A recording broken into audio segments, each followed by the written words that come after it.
a summit. We're going to do these every year. They're 2 days. We pick a topic that's important to the community, and we educate and inform in a way that where professionals and law enforcement can benefit, where everyday Arkansans, regardless of your occupation, can benefit, where parents can benefit. And so the first year, if you'll remember, 23 was human trafficking.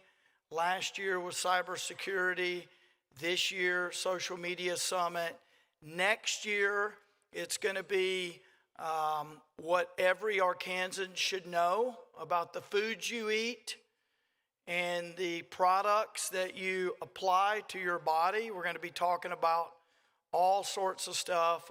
What do you need to know about microplastics, and what do you need to know about food additives and the good, the bad, and the ugly? We're going to have experts talking about all that. That's going to be a big, big deal, and that'll be a year from now. So just wanted to let you know that. Some housekeeping. So in the past, you may remember we were downstairs, concrete floor, cavernous, sound not as good. We were there because of the numbers. And I said, well, it's better to pack this room with better sound and have people stand in the back than it is to be using the concrete floor. So all of the sessions will be in this room, except lunch today will be in the Marriott, upstairs, the elevator at the Marriott, and the breakouts tomorrow will be upstairs at the Marriott. But otherwise, we will be in this room. If you want to refresh yourself on that, it's in the program, all the details. We've got a lot of great speakers. There's been a lot of work that has gone into this. I asked for a list earlier of all the people I should thank, and I was told, no, it's too long.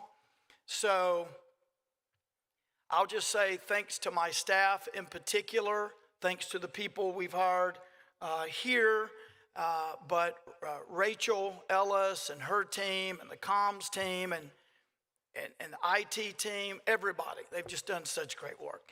So we are going to kick it off this morning the way we kicked off 2023 human trafficking discussion. We kicked that off with Governor Sanders, and we're going to kick off this morning with Governor Sanders. Governor Sanders has been uber active on the issue of social media.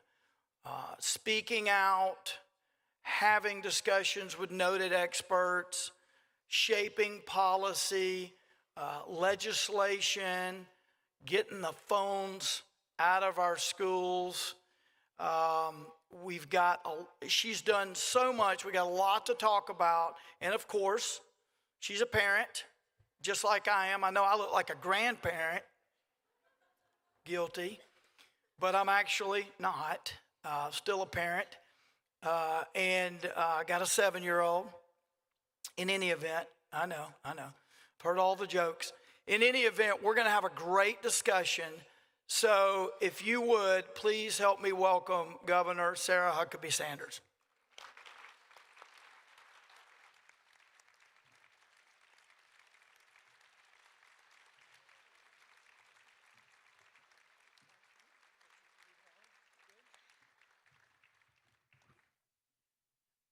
She's drinking coffee. I'm drinking water because I've had too much caffeine. It doesn't take much to be too much for me. I'm already worried that Tim's had 10 cups of coffee this morning. So, oh my gosh. Well, we work very well together, and part of that is because she puts up with my hyperactivity, and we try to channel that into something productive, something like this.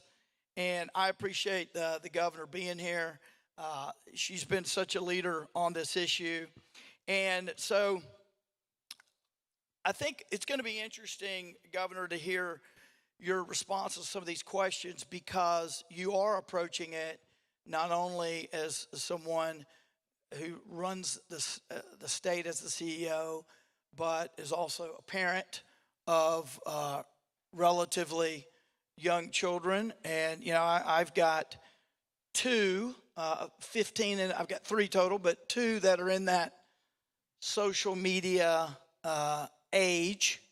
And so I've had to make those decisions just like you have of when do they get what do they get, how do we monitor all of that stuff. So let me start by just asking you, we all know you've been actively engaged on the social media issue. So when did this first hit your radar? And I'm talking in particular the dangers, the potential harm that can come from social media. When did you first say, hey, this is something we got to do something about?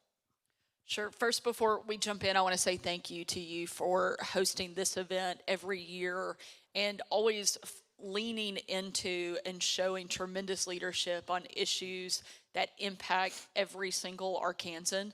And sometimes there are issues that people don't realize the impact that they're having. And so you do such a great job of highlighting and bringing awareness and bringing people from all over our state and even around the country to talk about things that are really making a difference. And you've been such a leader on this, and I'm really grateful I have the opportunity to serve with you. Having an attorney general that you get to work well with makes a big difference, especially when you're a governor that gets sued a lot. It's nice to have an AG that you work very closely with.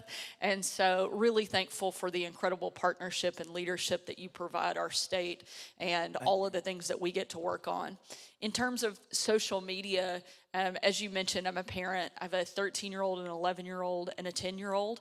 So I'm living this all day, every day. In fact, one of the biggest fights we've had at our house is over the phone and whether or not we have access to phones and video games and iPads. And so I'm living it every minute of every day, both as a parent, but also seeing the tremendous impact that unfettered access to social media and smartphones are having on our young people.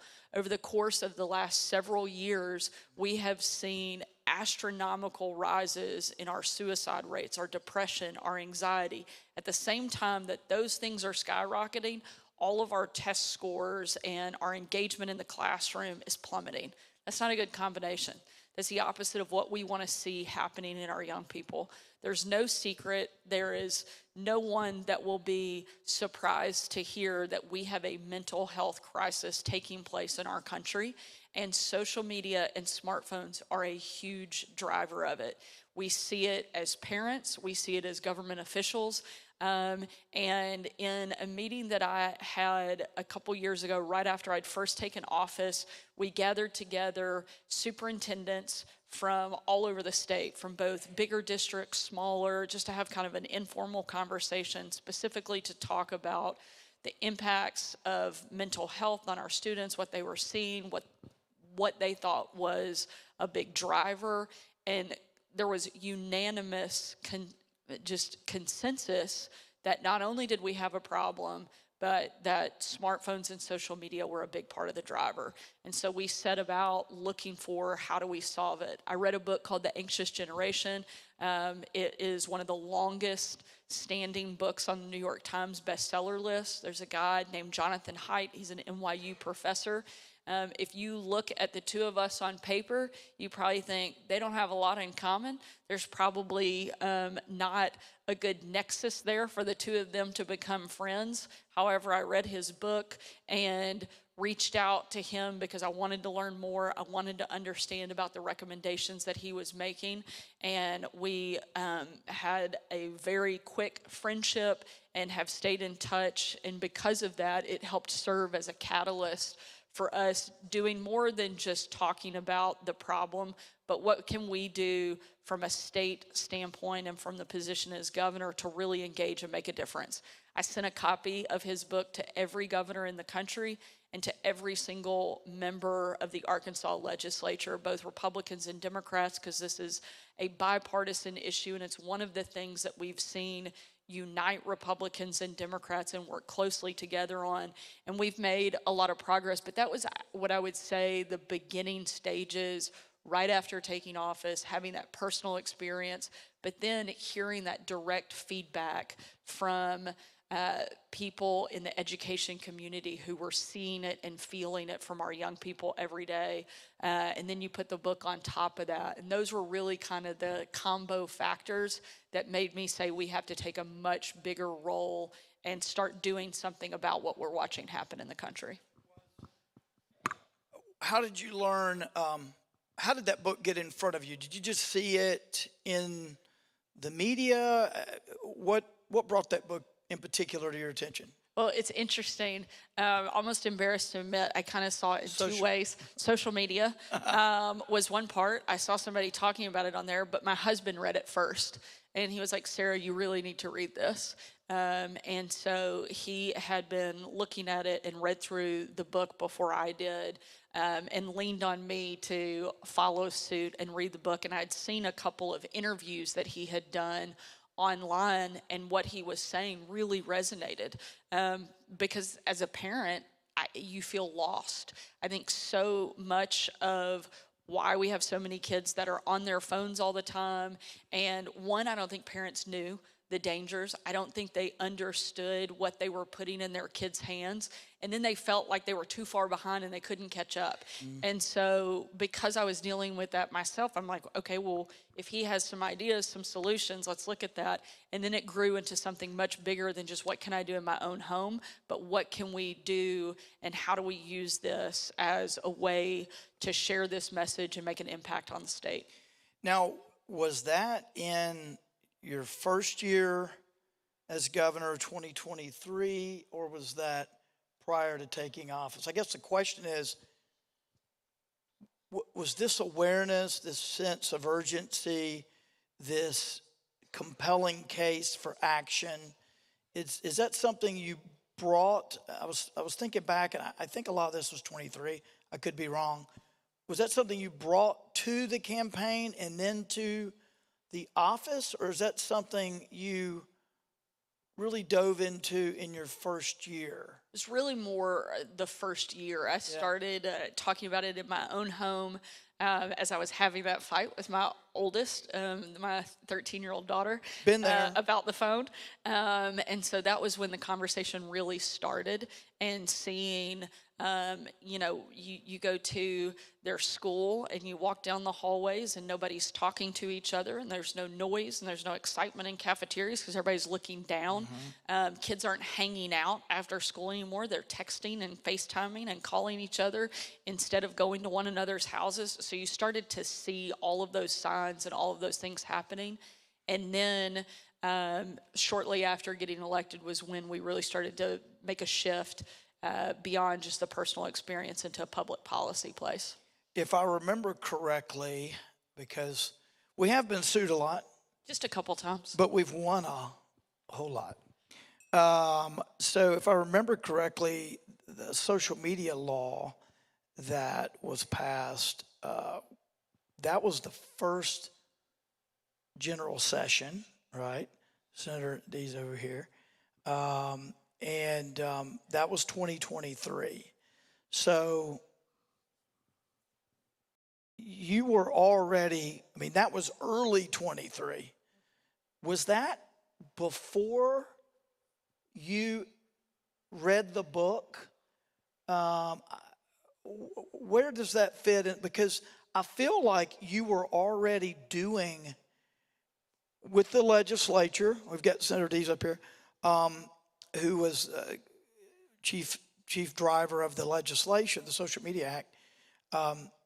I feel like you were engaged on this issue even in the legislature as governor before that book, and then that book sort of took it to the next level. Is that a fair characterization?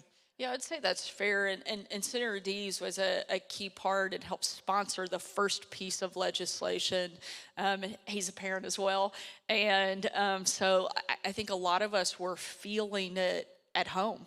What do we And do? And and he we happens were, to be a senator. we were hearing it from our teachers, from our principals, from our superintendents of there is a real problem here and we need to make changes. And so we worked together, and Tyler did an amazing job of helping lead that legislation and get it across the finish line. And again, there was broad support for it, a bipartisan issue, because so many people were experiencing it themselves. This wasn't one of those things that you had to explain to everybody. Right. Everybody You're living it. is living it Totally. and seeing it. You know, one of the things that I think is that so many people have experienced, particularly those in any type of public life, if you go on social media, and my recommendation is not to read the comments. It's something I've learned the hard way. People aren't very nice online a lot of the time, and you will look in the comments and you see something that is so aggressive, so intensely attacking you, and you look over at the profile picture and you think it's going to be this mean, angry individual, and it's this sweet grandmother surrounded by all of her grandkids, and you're thinking she would never say that to me in real life. But people Hopefully. have felt emboldened to Anonymity. say things, yeah, in a way that they never would have before, because of the presence online. And you've seen a huge cultural shift in the way that people engage with one another. And I think everybody had an experience and something that they could point to, and they were seeing it with their kids. They were feeling it in their homes. They were seeing it in their schools, feeling it in their communities. And so there was a lot of support for that first legislative push to require parental permission for students to have a new account online. We weren't saying you couldn't have one. We were simply saying parents should know about it. And it helped us also raise awareness, so parents who weren't paying attention, didn't know the dangers. Now all of a sudden we're talking about it, and more people were engaging in the conversation.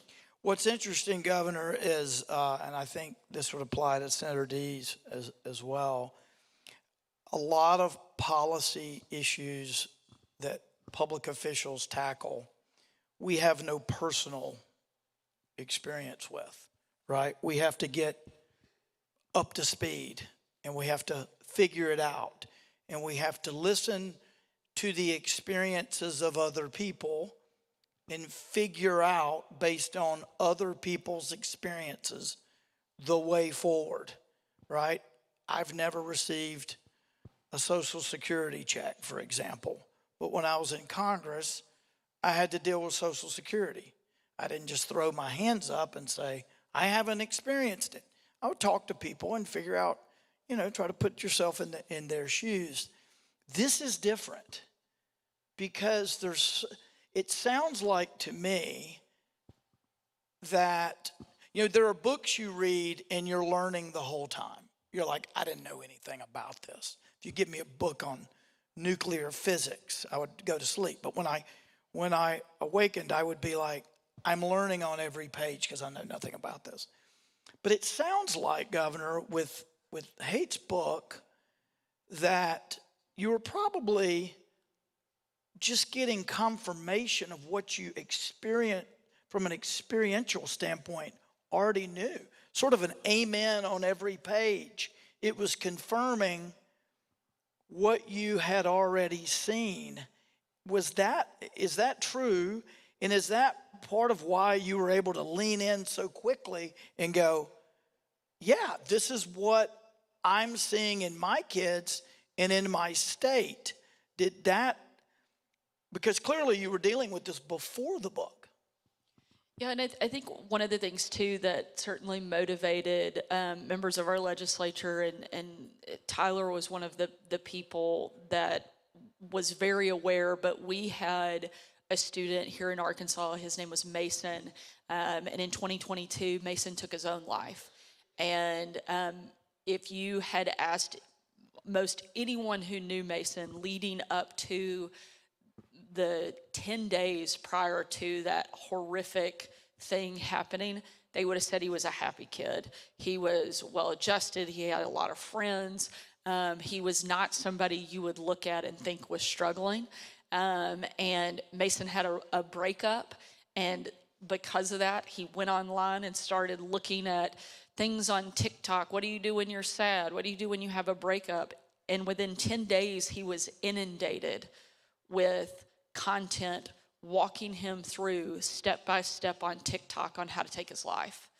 And Mason's mom has so boldly and so courageously shared his story because she didn't want any other parent to have to experience that awful tragedy that her family went through. And because of her bravery, because of her willingness to come out and talk about what their family went through and how quickly it happened and the things that he was exposed to, I think it awakened a lot of us and put a call to action to us. So it wasn't just something that you read about and you saw about, it was something we felt. In Jeannie's story, in talking about what their family had experienced, and it really motivated us to say we can do better for our kids. If nothing else, we can tell Mason's story and help other parents know how dangerous this can be and things that they need to be looking for and be prepared for. And at the same time we were hearing that story, we were reading that book, and it was confirmation that this wasn't an isolated case. This was something that was happening around the country, and things were going to get worse before they got better if we didn't start taking serious action. And again, some of that was simply sounding the alarm and raising awareness, and then letting that be a driver once we brought awareness to the dangers and what was happening, to then taking action and actually changing and impacting policy. It sounds like, and I think it is reasonable to conclude that the train rolling toward legislation, reform, that was going to happen based on experiences, based on common sense, based on there's got to be a better way, regardless of the book, regardless of the experts. But they helped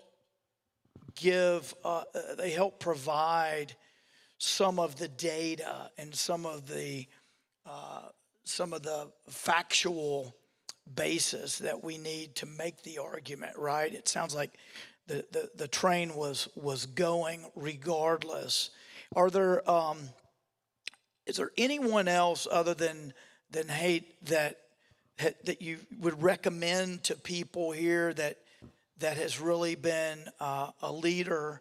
I know you're a leader on it. Are there other leaders that you have looked to, other states that you have looked to? And then I want to get into some of the things that you've done. But just if people are looking for things to read, anybody else you would recommend? Certainly, far and away, I think that the single best and the case that is articulated in the cleanest, easiest way to not only understand but then has practical solutions is The Anxious Generation. Not only because he breaks it down and shows what the problem is and backs it up with statistical information, but then he gives a path forward. I never like a book that just tells me all the things that are wrong. I want somebody who can also help us build a pathway forward, and he does that in a really simplistic way.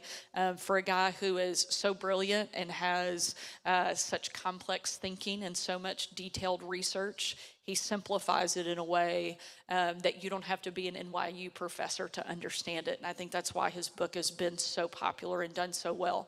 Others that I think have led on this issue and have really been outspoken and at the forefront, Governor Cox in Utah has been a strong leader and was one of the first, I think, people to really lead legislatively outside of Arkansas. Governor Jared Polis in Colorado has also been somebody who has been very engaged in the process. One of the things that I think was really important and that our partners in the legislature and that we've talked about is we knew that if we came in with a really heavy-handed top-down approach, then passing legislation was going to be really difficult. And so the first thing we did before we even passed legislation was we started a pilot program in the state. And some of the advice we got from Jonathan Haidt was, don't just run a program where you take phones out of school, but track its success and really have data to back it up so that you have proof of concept when you go back and want to do something in a bigger, broader scale. So that's exactly what we did. And honestly, we were overwhelmed by the number of schools that participated in our pilot program. So we announced in the early part of last summer, just a little over a year and a half ago, a pilot program that schools could voluntarily opt into to go phone free. And the state would pay for the cost of either the pouches or the lockers to put the phones in, whatever they wanted to use, we would pay for. And we set $2 million aside, and we thought we'd have a handful of schools that would participate. And we partnered with the University of Arkansas to track the success of the program. Not only how many students were participating, but what were the results of the schools who actually utilized going phone free. And frankly, we were overwhelmed. We immediately had to put more money into the bucket for schools to draw from to go phone free. 70% of school districts across Arkansas voluntarily opted into that pilot program. You can't get 70% of school districts to voluntarily opt into anything, but that showed us what a desperate need there was and how much I think our teachers and our principals and our administrators were looking for help and were looking for some assistance on removing cell phones from the classroom. And so it was a wildly successful program. And while that 70% sounds great, the numbers that I think are even a bigger deal is what we saw in the data. After a year, Bentonville West was one of the high schools that we tracked really closely, and they had been one of the earliest adopters of the program. We saw a 57% drop in verbal and physical aggression in that school. 57% drop. A 51% drop in drug usage in that school. We saw an 86% increase in the level of engagement and participation of students in the classroom. I mean, those are startling numbers. For anything to have that big of an impact in 1 year is frankly mind-blowing. And so it gave us the ability to bring that information back to the legislature and then pass legislation that codified what we were already doing and really push those other schools that hadn't yet opted in to adopt that program. And now I'm proud that every single school in the state of Arkansas has gone bell to bell, no cell. And the number of people and teachers and even students that come up and thank us is overwhelming.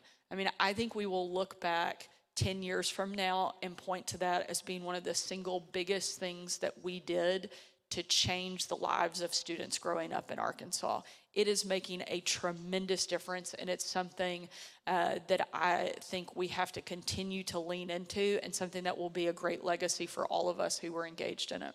Yeah, that's a huge, huge deal. And even though you're focused on Arkansas public schools, it has been a great example for all schools, private schools too, who have followed suit.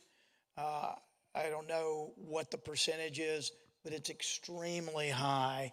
And it seems like such a common sense thing.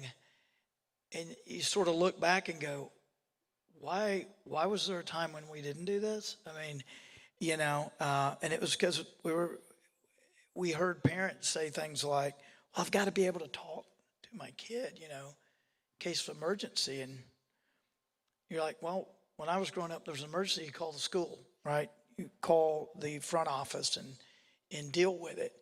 As an aside, and I'm sure they timed it for us, CBS Sunday Morning, I think this last Sunday, they went to a high school in New York that had done the same thing.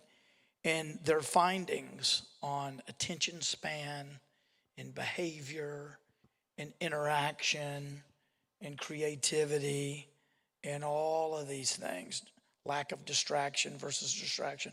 All of it tracks, Governor, what you're saying, all of it. And so that is just a huge, huge deal. And you, by stepping out and just saying, this is what we'll do, it makes all the difference. That's a perfect example of your leadership on this. And I want to make sure we talk about each of these things. So you've mentioned the phone issue and no cell. We've talked briefly about the first 2023 social media law. What other policies? I know we had follow-up legislation.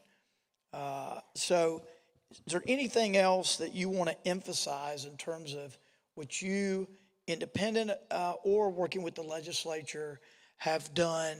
I know that we've been sued on both the first social media law and I think the second. But It's good job security. yes, yeah, hits just keep on coming. But in any event, yeah, are there other things that you want to emphasize before we move on to some other topics? Sure. I think one of the big pieces that we have to have is, frankly, engagement from the big tech companies. And we're starting to see that more because more and more states are championing these issues and passing legislation, and they're spending millions and millions and millions of dollars fighting us in court, that I think they are starting to have a shift in how they approach and more willing to have conversations about partnering with states and with students to protect them in a bigger way. You're starting to see, if you are listening to ads on Pandora or things like that, I don't know if it's just because they're targeting me specifically, but it's pretty rare that I have a day where I don't hear an ad advertising all of the teen accounts that now exist on social media with more protections and more parental controls. But you're starting to see a shift in the way that they're approaching it. And I think that is going to be a big piece of the puzzle, is having collaboration with big tech and having them come to the table, because ultimately they can put in serious protections on the front end that would do such a great service on the content side, on targeting specific issues, things that we saw, like what happened with Mason, where a young person shouldn't be targeted with that type of content. I think that there is a lot that they can do in this space. I'm cautiously optimistic that they will take on the role that I'm hopeful they will, but I do think that could be a total game changer. If we can get them to come to the table and work with us instead of fight against us, I think it would make a big difference. Yeah, they're coming to the table. So we were the first state to sue Meta. We were part of a national investigation, and I said that's taken too long. So we sued them individually as our state. That is ongoing litigation, and we are doing. We've just been winning at every turn there. We have two suits against TikTok, and we have been winning there. We have additional suits, and so I think the table will be well populated, and we're having those conversations. I need to tell you that we're going to talk a lot about addiction, algorithms, the dangers of social media. Certainly there are some positives. The governor learned of the book and on social media, and it's not all negative, but the negatives, particularly for young people, are extreme. And I want to just mention, because I told them I would do this, so Meta, with whom we're in litigation, Snapchat, and Roblox have all provided some handouts on parental safety, what have you. I told them, in the spirit of fairness, that I would make sure those handouts are available, and they will be, maybe as I speak, they will be put at the back, probably near the Chick-fil-A, I don't think you'll get them confused. Please don't. There should be no biscuits wrapped in Roblox. But in any event, they'll be out there. Obviously, you can go to their websites. I haven't reviewed them. I'm not endorsing them, but I am allowing them to provide that information to you. I'm sure 99% of it, if not all of it's available on their website. But they sent some stuff, physical handouts, and it'll be at the back. Let me ask you this, Governor. So it's really interesting. There are very few topics in our business, in the business of politics, where both sides agree, where the middle of the Venn diagram is quite large. You know, I think that I have found from my time in Congress and over the years that one of those where there's a lot of overlap is China. You can find a lot of really strong voices on the perils of China, the Chinese government, both on the right and the left. But even more so, agreement on the social media. You've mentioned this. And if you look at a map, there's the map shown on CBS Sunday Morning of the different states that have taken action from the cell phones, for example. Not every state has. Arkansas is a leader on that. But blue states and red states have. It was interesting that you mentioned Governor Cox of Utah, who a Republican governor, but you also mentioned Jared Polis. Now, had I not served in Congress with Jared Polis, I probably wouldn't know who Jared Polis is. But I knew him before he was governor, and he's pretty left. He's pretty far out there on a number of things. But this is an area where you get parents sharing experiences, parents sharing frustration, leaders from both sides engaging. So I guess my question is, when you look at what the red state or the Republican governors have done in this space and compare it to what some of the Democratic governors have done, sounds like there's some agreement. For example, cell phones in schools. Have you noticed any differences? What have some of the other governors done in this space that maybe we have decided, you've decided not to do? Or is there just a ton of agreement here? Have you had these sort of conversations? I don't know if you bump into Jared, Governor Polis, but can you talk a little bit about that agreement / disagreement with the other side? Sure. Certainly, we're not always hanging out in the same places, but we do have a decent amount of interaction among other governors, and I think that's one of the big differences that you see in states versus Washington is there's a much better sense of shared practices that take place. And I think we've been one of the most out front and leading states on this issue and have been kind of the model to follow in terms of really leaning into this space, not being afraid of it. But you're seeing a lot of other states that have taken action similar. I think the place that you have the greatest consensus around is removing the cell phones from schools. And one of the guys who is the creator and the CEO of the Yonder Pouch, it's one of the more popular tools that is being used in our schools. They put the phones in the pouch, and it has a special key that the teacher can unlock at the end of the day. And he says something that I really love, and I think a lot of us have adopted on, but we're not taking anything away.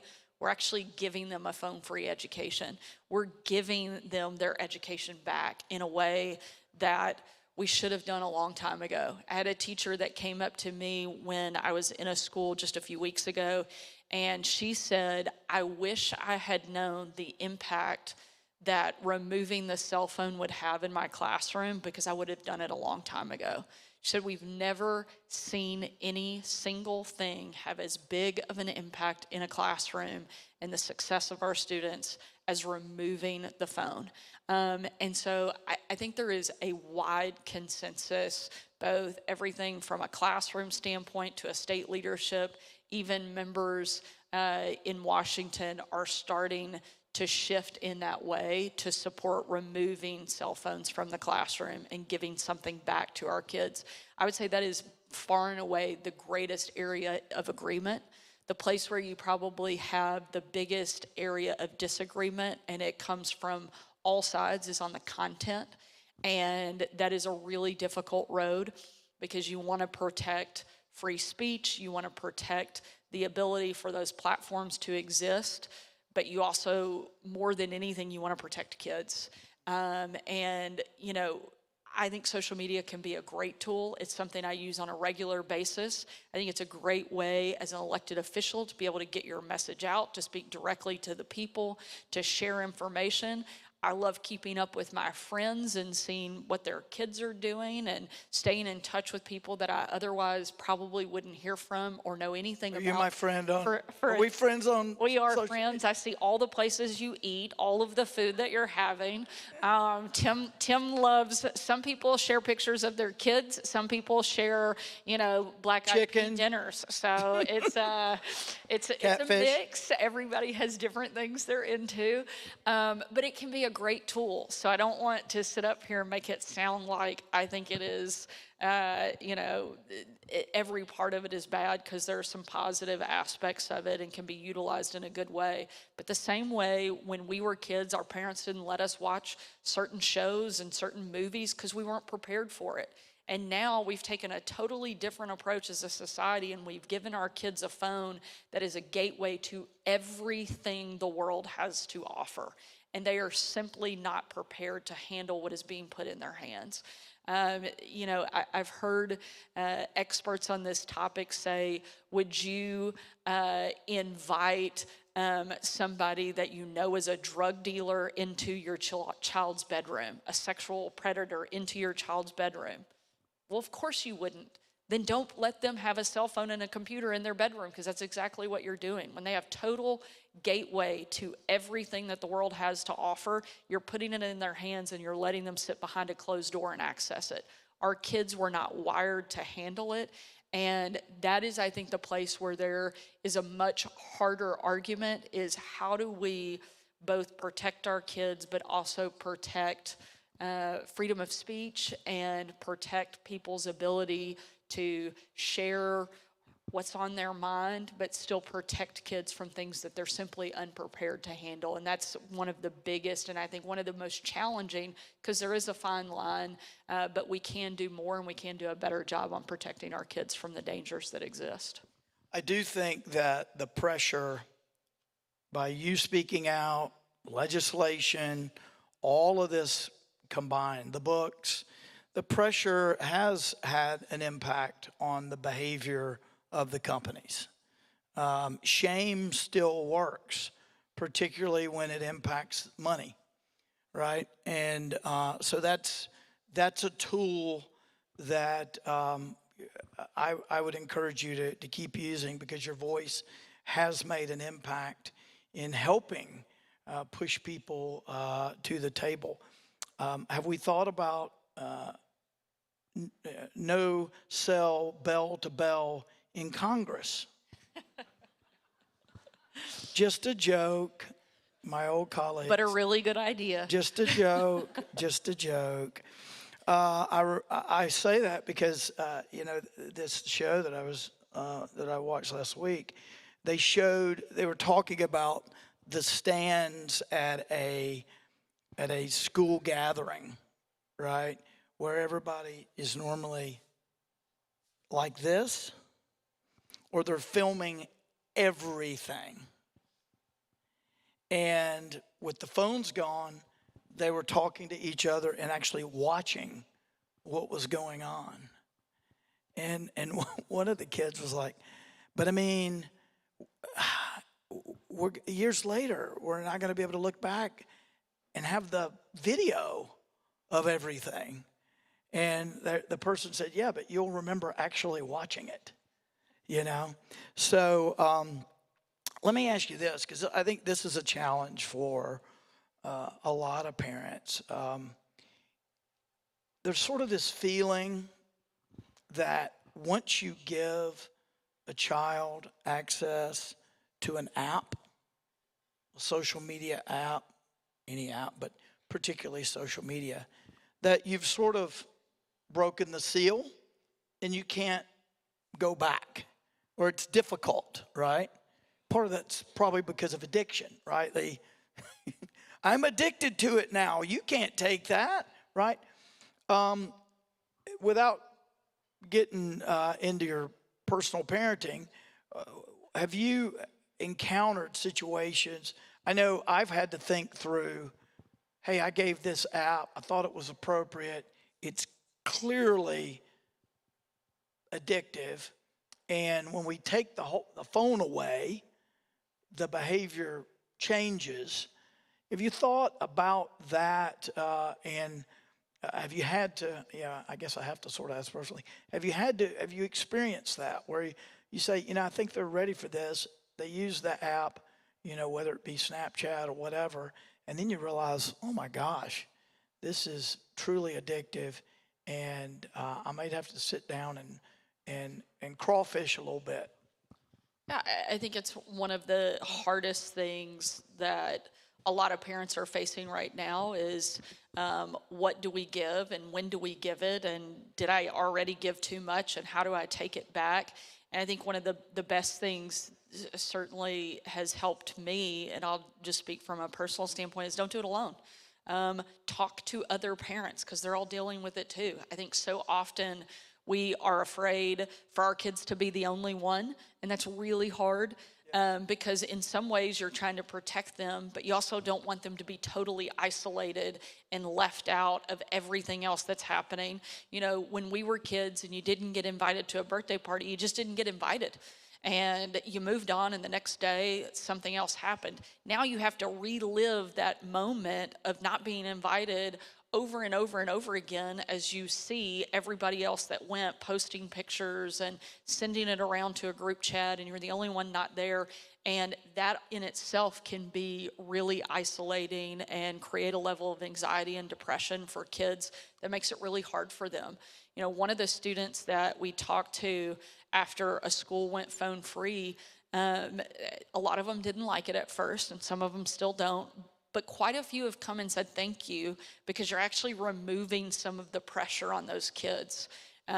They don't feel the need to check their phone all day and see did somebody like my post, and they don't have to live 8 hours of knowing all day long that they were the only one that didn't get the video or wasn't part of the group text. And so everybody is doing the same thing, and that is true for parents as well. There's a great organization called Wait Till 8th.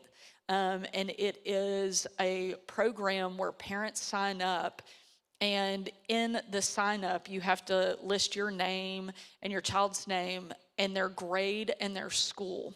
And when the people in your school in the same grade as your student reach a certain threshold, then they send it out and say all of these parents have collectively decided together that they're going to wait until the 8th grade to give their kid a phone.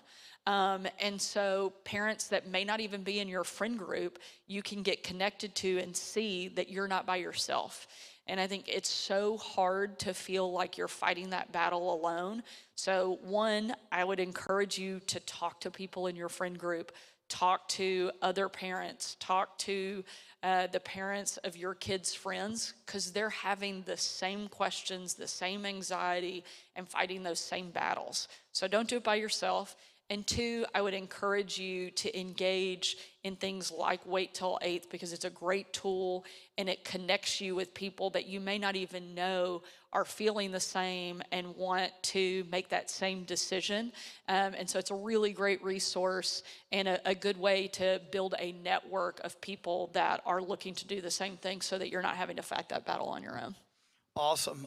I think it's clear from talking to the governor that we have the premier gubernatorial leader on this issue.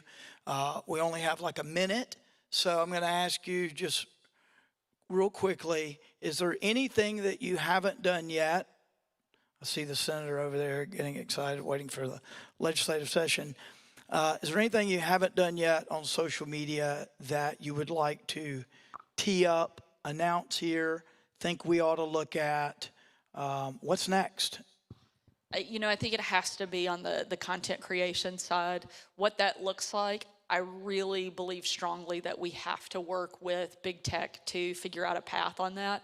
But I think it definitely has to be part of the conversation and how we do a better job, both as a government, as parents, as adults, as leaders, of protecting the type of content that is not just accessible, but more importantly, being pushed on our kids and that they're being exposed to, and how we can do a much better job on that front. And so what that looks like, I think those details are still yet to be written, but I think it's going to have to be a collaborative effort of us working together. The other piece is just continuing to use our platform. Everything doesn't have to be legislated. A lot of times Can be litigated. yeah, doesn't always have to be. I think a lot of it is raising awareness, and every single person in this room has a circle of influence, and you have a platform. Just because ours may be a little more public doesn't mean that you don't have a voice and that you shouldn't use it and that you shouldn't be engaging in the biggest way possible in this conversation, whether it's with a small group of friends, of grandparents or parents, or a church group or some other type of community group that you're part of. You have a voice and you need to use it, and we need everybody to collectively engage, because that's the only way you see a true cultural shift, and that's what we need. We cannot legislate this change. We cannot litigate this change. We can certainly have an impact. We can certainly move it in the right direction, but it will take a collective change and a collective voice to have a true cultural shift. And that's what I believe ultimately we really need. And that's going to take people from every walk of life, every demographic, left, right, Democrat, Republican. Everyone is impacted by this issue. And I think it's going to take everyone leaning in and collectively working on it to solve it. Perfect last words. Thank you, Governor, for being here. Thank you, for having Governor, me. for your leadership. Give her a round of applause. Thank you.